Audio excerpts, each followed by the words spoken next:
Olá, boa noite. Bem-vindos ao Jornal Principal. A seguir, veja os destaques.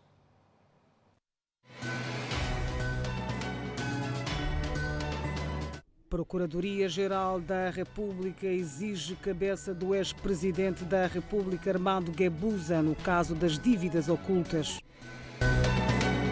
Parlamento Europeu considera a violência em Cabo Delgado como drama humanitário e exige intervenção da comunidade internacional.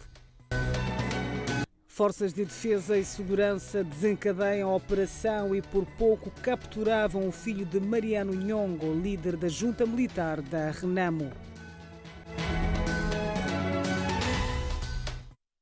Vamos atualizar as notícias. O antigo presidente da República, Armando Guebuza, diz que não confia na Procuradoria-Geral da República. Os pronunciamentos de Guebuza foram feitos depois da PGR ter pedido ao Conselho de Estado a retirada de imunidade do antigo estadista para que fosse ouvido em relação às dívidas ocultas. O esclarecimento do caso das dívidas ocultas pode estar a criar crispações no seio do Conselho de Estado. Depois de a Procuradoria-Geral da República ter solicitado ao Conselho de Estado para que autorizasse que Armando Guebuza, membro do mesmo órgão, fosse ouvido sobre o processo das dívidas ocultas, o chefe de Estado, Filipe Jacinto Nunes, reuniu-se esta quarta-feira por volta das 16 horas com todos os membros do Conselho de Estado para apreciar o pedido do Ministério Público. Na reunião, o antigo estadista Armando Guebuza disse perante todos os membros do órgão, com destaque para o presidente da República, Filipe Nunes, que apesar de desconfiar da atuação da Procuradoria-Geral da República, irá prestar todos os esclarecimentos solicitados pelo órgão. Iremos prestar os esclarecimentos solicitados, sem, no entanto, deixar ficar a nossa desconfiança em relação à constante e desconforme atuação da Procuradoria-Geral da República. E temos razões de sobra para a falta de confiança no nosso Ministério Público. Mais adiante, Guebuza avançou que a falta de confiança decorre da forma como a PGR está a conduzir as investigações e detenções sobre o caso das dívidas odiosas que ostentam o processo 1/PGR/2015. No ano de 2020, tomamos conhecimento pela imprensa, mais uma vez, que a Procuradoria-Geral da República cita-nos num Tribunal Comercial de Londres num processo relacionado a dívidas ocultas, estando nós no mesmo país e cidade da digníssima Procuradora-Geral da República. No fim, o antigo estadista queixou-se de uma suposta tentativa de assassinato político que agravou-se depois da palestra que proferiu há semanas na Universidade Eduardo Mondlane. Informações avançadas pelo jornal O País indicam que a Procuradoria-Geral da República pediu há quase 2 anos que Guebuza prestasse os esclarecimentos solicitados. Entretanto, uma discussão jurídica sobre a qualidade na qual o chefe de Estado iria prestar declarações empurrou o assunto até agora. De referir-se que nos 10 anos em que esteve no poder como Presidente da República, o ex-estadista nunca reclamou da atuação da PGR e a atual Procuradoria-Geral. A Procuradora-Geral Beatriz Buchile foi nomeada por ele próprio. Falando na cidade de Maputo, após o encontro da Liga Feminina do Movimento Democrático de Moçambique, Davi Simango mostrou-se surpreso com os pronunciamentos de Armando Guebuza em relação ao estado da justiça no país. Um estadista que ajudou a fundar esta nação, que foi governante desde o primeiro dia, que construiu esta instituição chamada PGR e hoje não confia naquilo que ao longo dos anos foi construindo. Imagine um outro cidadão qualquer que não participou nesse processo. Como é que esse cidadão fica?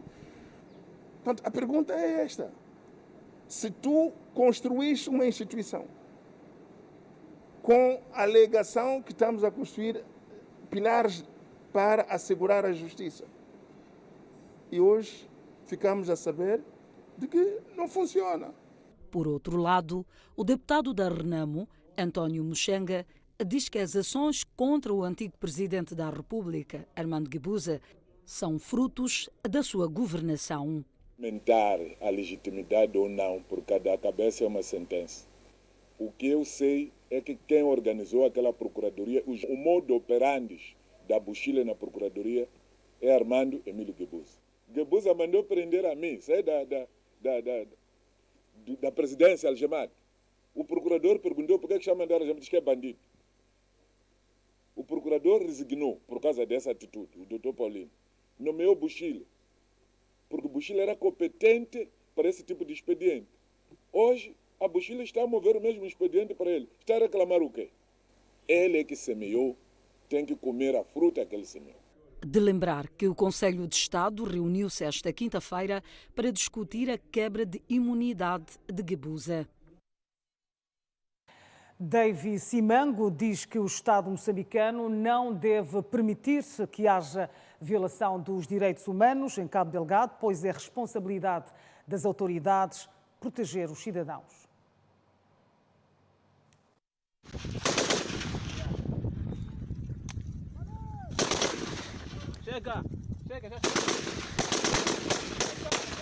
Reagindo ao assassinato de uma mulher por supostos membros das Forças de Defesa e Segurança em Cabo Delgado, Davy Simango referiu que o Estado não deve permitir execuções sumárias no país.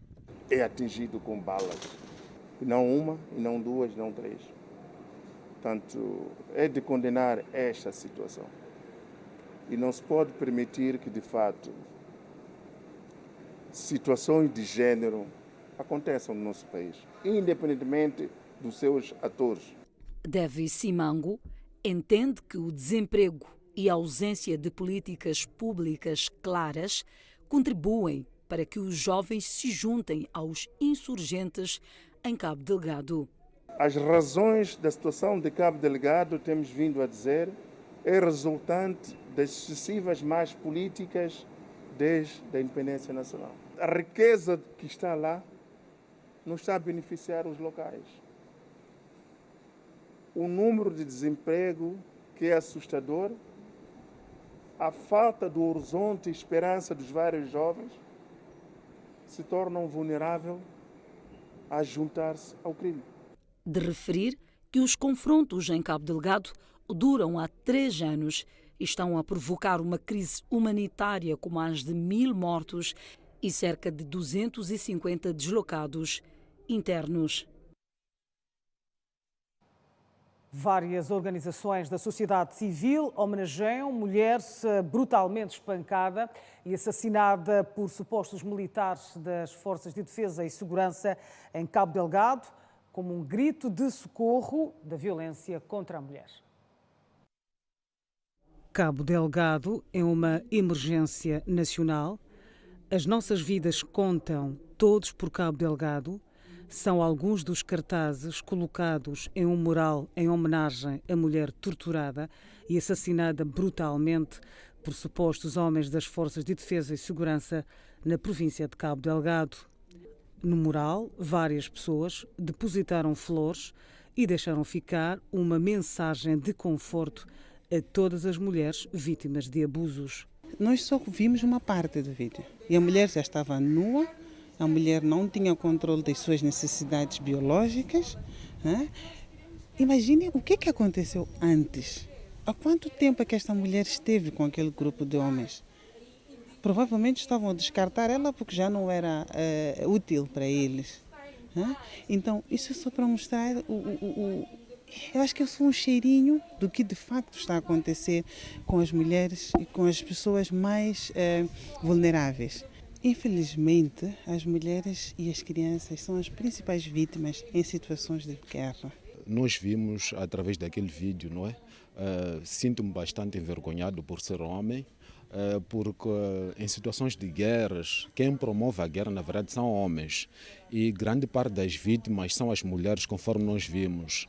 Eram homens que empunhavam armas, grandes armas, contra uma mulher indefesa, contra uma mulher nua, sem roupa.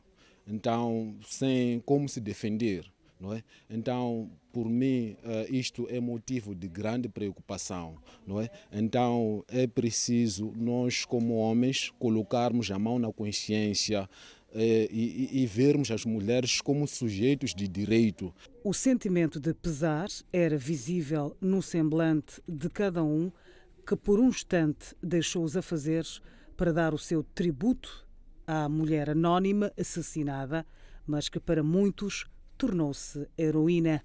É um sentimento de pesar, é um sentimento de revolta, porque é um ser humano que foi assassinado, é uma vida humana que foi perdida. Será que esta mulher que perdeu a vida, que foi brutalmente assassinada de forma hedionda, é a primeira? E quantos mais casos vamos ter que esperar para que se faça uma investigação profunda, transparente, e para que se diga alguma coisa sobre como é que nos próximos anos... O assassinato da mulher virou uma causa nacional e, segundo as organizações da sociedade civil, é o espelho das muitas violações contra a mulher e criança. O memorial pode ser visitado no Fórum Mulher até a próxima semana. A situação de Cabo Delgado mereceu a atenção dos deputados da União Europeia. O eurodeputado Paulo Rangel referiu a situação de Cabo Delgado como um drama humano que se vive naquela região. Não podemos abandonar Moçambique e os moçambicanos. Foi o apelo do deputado do Parlamento Europeu, Paulo Rangel. O eurodeputado fala mesmo de um drama humanitário que se vive no norte do país. Nós não podemos abandonar Moçambique, não podemos deixar Moçambique e os moçambicanos no esquecimento. Há neste momento um drama humanitário terrível no norte de Moçambique, na província de Cabo Delgado. Há já mais de 1.500 mortos. Há centenas de milhares de deslocados. Há terrorismo nas aldeias e nas vilas de Moçambique. Muitas das jovens mulheres têm sido raptadas ou escravizadas sexualmente. Muitos dos jovens homens têm sido recrutados à força para milícias e para exércitos temporários. É uma ofensiva claramente inspirada no jihadismo islâmico, no extremismo, com ligações já comprovadas ao Daesh. O eurodeputado diz que a situação está ligada a problemas políticos e religiosos e faz críticas ao aparente silêncio da comunidade internacional e, particularmente, da União Europeia. Este drama humanitário que se está a viver num dos países mais pobres do mundo, que tinha já índices de desenvolvimento terríveis, que foi assolado por alterações climáticas, ciclones provocados pelas alterações climáticas gravíssimas. Este é um problema político e religioso que se soma a essa situação trágica. E é grave, muito grave, e por isso insisto, o esquecimento a que a comunidade internacional e a União Europeia em particular votou a situação de Moçambique. A pandemia não desculpa tudo. Não pode ser o véu que tapa aquilo que está a passar no norte de Moçambique. Ninguém fala de Moçambique. Nem nos países mais próximos, como Portugal ou como a Itália, que têm responsabilidades especiais relativamente a Moçambique, nem nesses, este é um assunto da atualidade. Na sequência, exorta para que as atenções sejam viradas para Moçambique. Este não é apenas um problema para os moçambicanos que estão a sofrer e precisam de ajuda humanitária. É também um problema regional, porque se está a espalhar o jihadismo islâmico pelos países à volta, que já veio do Sahel, que veio do Corno de África. São surtos vários em toda a África a que nós não estamos a dar atenção. E por isso é fundamental o apoio da União Europeia, o envolvimento da União Africana, o envolvimento da Comunidade de Desenvolvimento do Sul da África Austral. Nós temos que envolver todos estes parceiros para salvar estas pessoas que estão em desespero e que, para além do desespero, estão totalmente esquecidas e abandonadas pela comunidade internacional. Valha o papel da Igreja Católica e, em particular, do Bispo de Pemba, Luís Lisboa, que tem sido a única voz internacional a fazer eco daquilo que estão a sofrer as populações cristãs e as populações muçulmanas, que sempre conviveram pacificamente e nunca tiveram nenhum radicalismo nesta região. Refira-se que o vídeo que circula nas redes sociais, dentro e fora do país, onde aparece uma mulher a ser brutalmente assassinada por supostos homens das Forças de Defesa e Segurança, despertou a atenção do mundo em relação não só à crise humanitária que se vive em Cabo Delgado, mas também em relação à grave violação dos direitos humanos na região.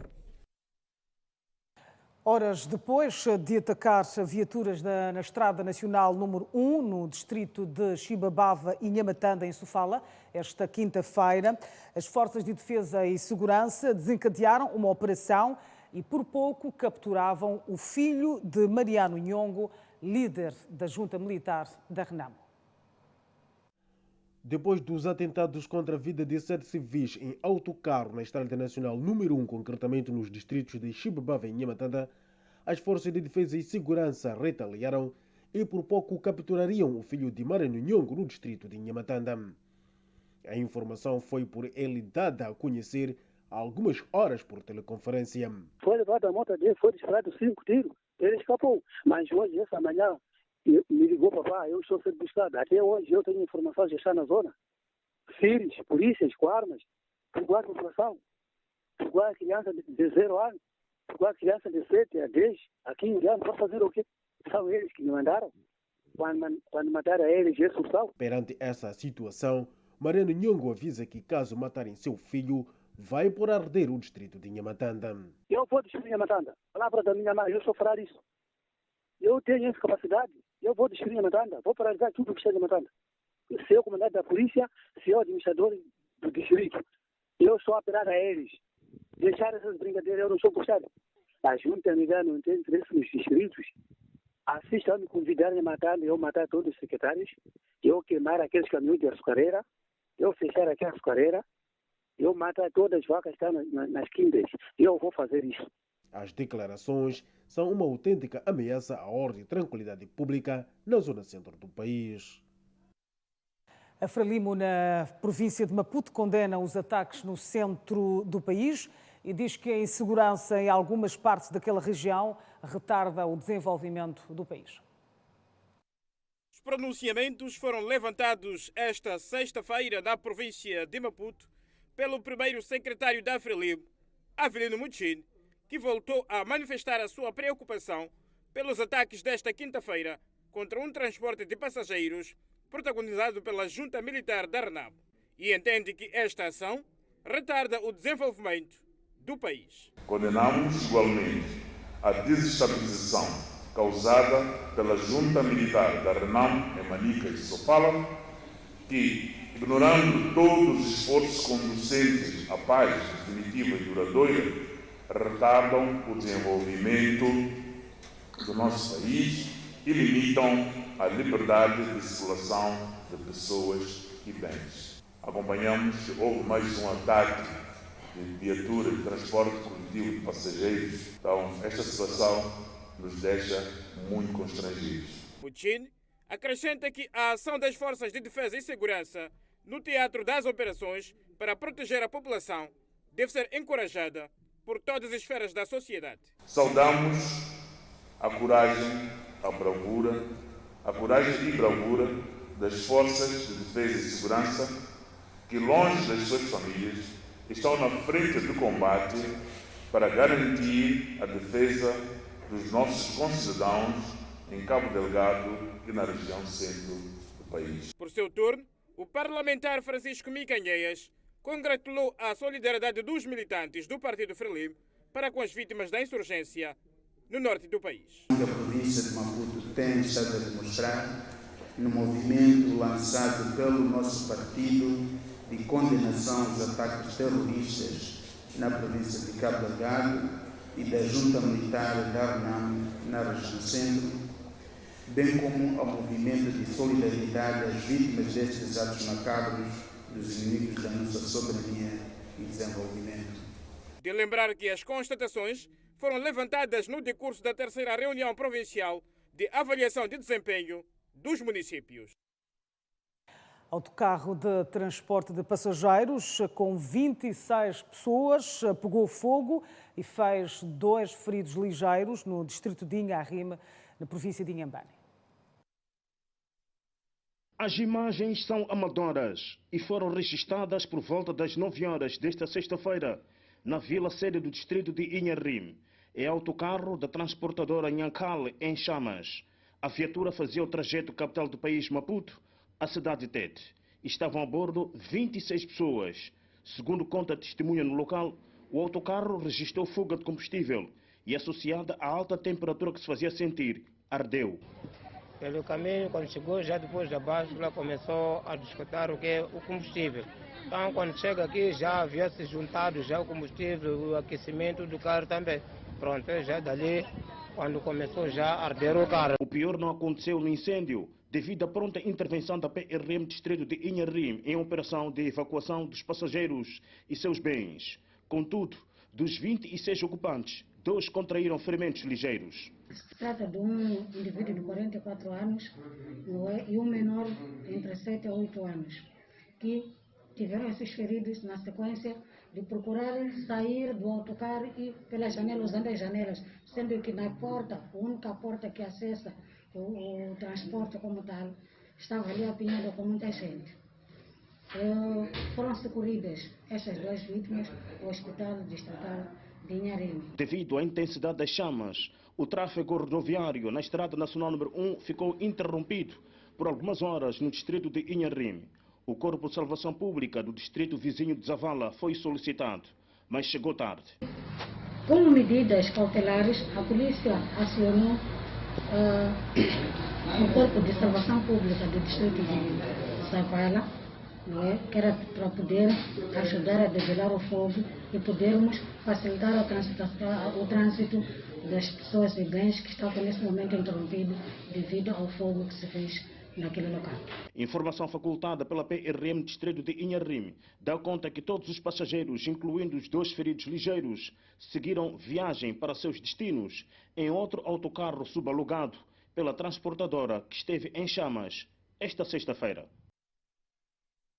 De visita à província de Gaza, o presidente da República, Filipe Nyusi, incentiva produtores da região a aumentar a produção com vista a acabar com a fome na província. Estamos aqui perante um programa. O Ministério da Agricultura e Desenvolvimento Rural não é o Ministério de Sustento, é muito mais. Mas temos esse projeto, portanto, é muito mais coisas que hão de surgir e hão de ver, sobretudo, tudo isso tendente com a tendência de desenvolver a zona rural, que qualquer dia nos compreenderão por que dissemos agricultura e desenvolvimento rural. E por que instituímos o programa Sustenta. Sustenta é um instrumento de trabalho do PQG, do Programa do Governo, dos 5 anos. É um programa que permite o crescimento inclusivo. Dizia muito bem aqui o senhor embaixador, o envolvimento do setor privado.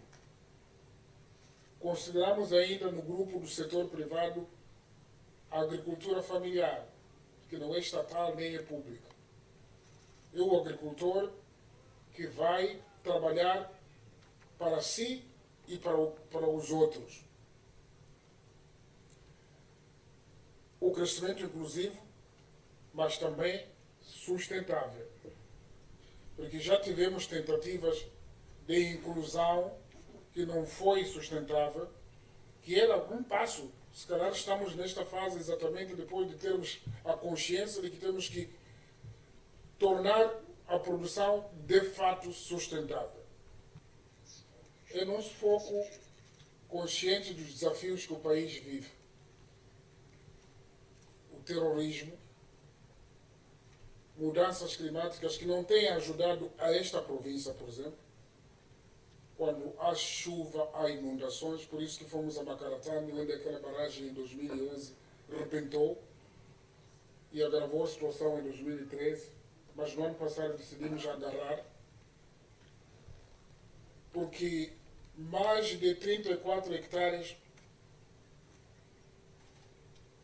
do regadio de Choco vão estar em condições graças àquela reparação que fizemos.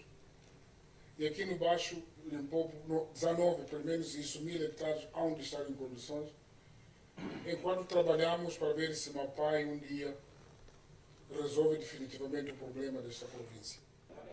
É um desafio, praticamente, abraçar o projeto Sustenta e ter sido uma das empresas selecionadas, mas nós estamos cientes, satisfeitos, iremos trabalhar e somos uma empresa qualificados, uma empresa com técnicos profissionais qualificados que conhecem os trabalhos de preparação da terra. Então não restam aqui sombra de dúvidas que estamos preparados para abraçar este projeto. Estamos a projetar agora 1000 hectares da semente de arroz e já estamos neste momento com 350 hectares preparados. Próxima semana, dia 20, começaremos com a sementeira.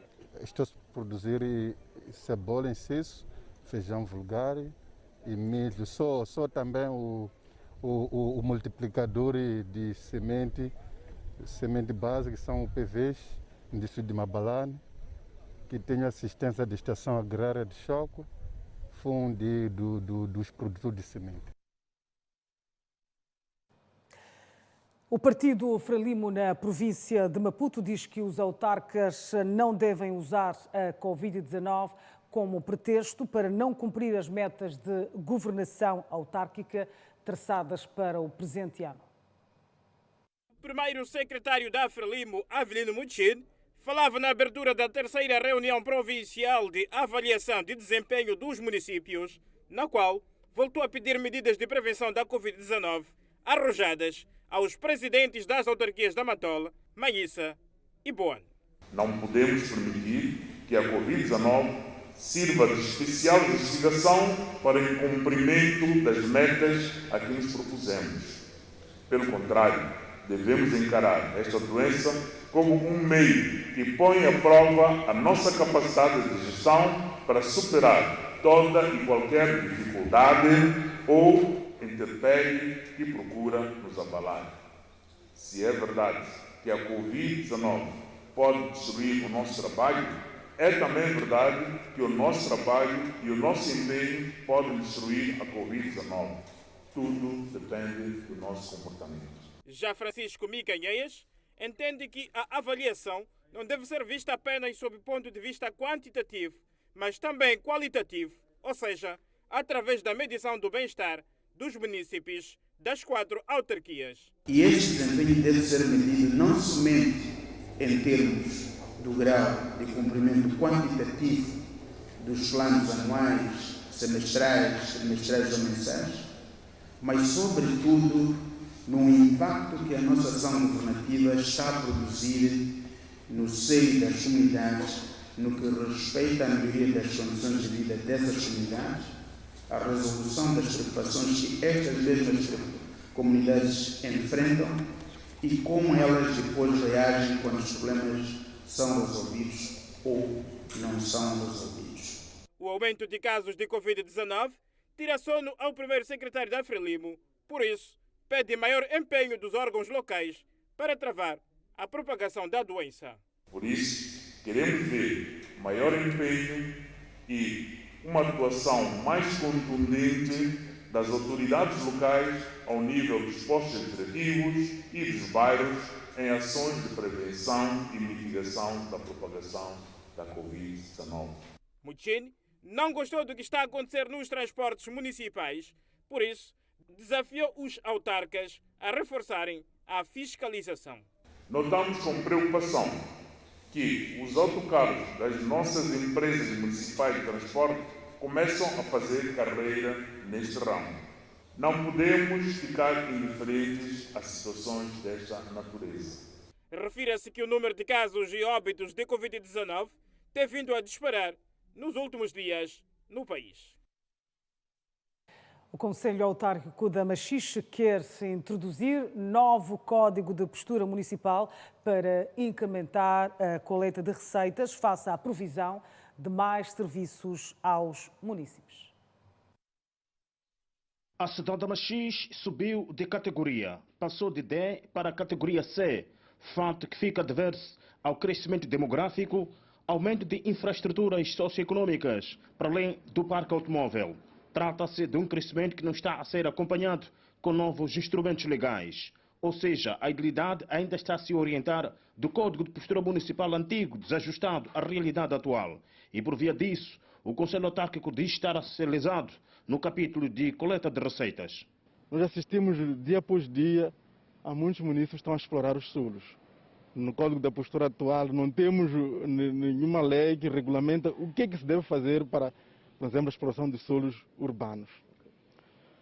Estamos a produzir no centro de compostagem, mas não temos na nossa lei o que é que significa isso para poder apoiar os nossos produtores em termos de produtos que lá saem.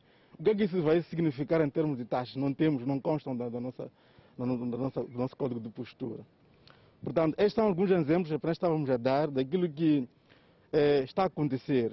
Por causa do aumento da densidade populacional, também surgiram novos bairros que não constam do código que está em uso agora. Então, são esses aspectos que vamos incrementando. Associado a isto também, a passagem do nível D para o nível C implica mais serviços. Estamos a dizer que temos que alargar mais aquilo que é o raio em termos de saneamento, em termos de vias de acesso, e isso requer, logicamente, termos alguma receita. Atualmente, a idilidade coleta anualmente 30 milhões de meticais, valor considerado insignificante para responder com a atual tendência de crescimento urbano. Por isso, a revisão do atual Código de Postura Municipal é irreversível. São assuntos que estão a acontecer agora que não estão a dar nenhum rendimento ao município, mas há esta necessidade de alargar cada vez mais os serviços. Nos próximos dias, a revisão do atual Código de Postura Municipal vai ao debate público. Vão ser escutados diversos intervenientes da vida econômica e social da Machixe, com destaque para agentes econômicos e líderes religiosos. O governador do Banco de Moçambique, Rogério Zandamela, e o presidente do Conselho Autárquico da Machixe, João Ferreira, assinaram esta manhã, na cidade de Chimoio, um memorando de entendimento para a construção de uma praça do Metical na cidade de Chimoio. A iniciativa insere-se nas ações que o Banco de Moçambique tem estado a levar a cabo em todo o país, visando contribuir para a dignificação de um dos símbolos mais importantes da estabilidade econômica do nosso país, o Metical, e garantir que as gerações atuais e vindouras tenham exemplos de preservação da nossa história. Na sua intervenção, durante o acto, o governador do Banco de Moçambique disse que com a Praça do Metical pretende-se proporcionar um espaço de lazer atrativo, acolhedor e de profundo valor histórico para os cidadãos, ao mesmo tempo que se perpetua o valor do Metical, um dos maiores símbolos da estabilidade econômica do país. Por seu turno, o edil de Chimoio congratulou o Banco de Moçambique por ter escolhido esta cidade para a construção da Praça do Metical e comprometeu-se a cuidar do espaço e preservá-lo, tendo também encorajado a replicação de iniciativas do género noutros cantos do país. Obrigada por ter estado connosco neste jornal principal. Boa noite, bom fim de semana.